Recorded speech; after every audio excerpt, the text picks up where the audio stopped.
کوکمون دو سول ره هست. سی اول بر با سی انگلیسی در تیونر کوک شده.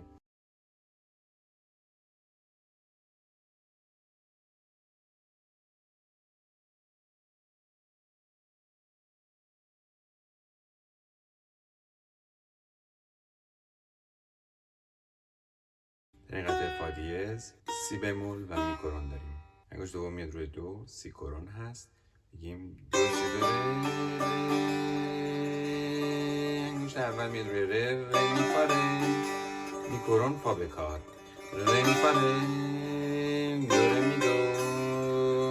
حالا سی کرون، سی دو ره، سی بمول، بعدش سی بمول میشه لا سی دو سی لا سول فا سول راست چپ راست چپ راست چپ. انگشت دوم اومد روی سول، فاس سول. انگشت اول میره رو سی، میگیم سی دو ره ره ره ره ره دو دو سو دو ره دو لا سول.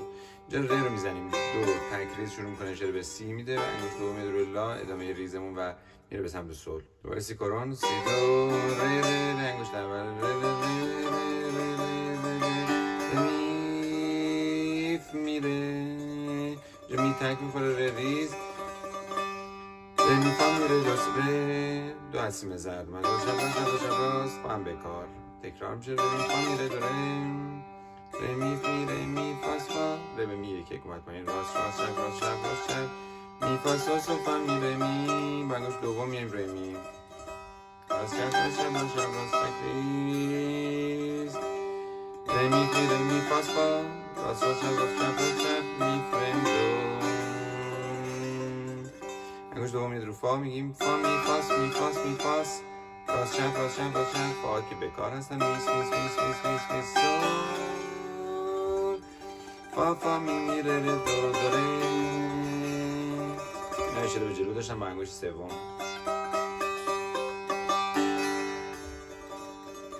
سی دو ره ره ره ره ره دو دو سو دو سور سی دور سی دور سی دور سی دور سی دور سی دور دو دو ره ره. یکی یک میاد پایین، ره میف میف اشاره به فای به کار میکنه، میره دو سی دو راست چپ راست چپ راست که دو میاد انگشت اول سی هست میزد، میره دو سی دو دو ره دو سی لا سی راست راست چپ راست چپ راست تکریز سی انگشت اول سی دور دو سی لا سولا دو انگشت اول لا سی سی لا سول سول راست راست راست راست تکریز. انگشت دوم میاد روی لا، میگیم راست لا سول لا سول لا تک میخوره سول ریز سول فاس فاس سول چپ راست راست راست لاس سول ریز از لا اومد، لا سول.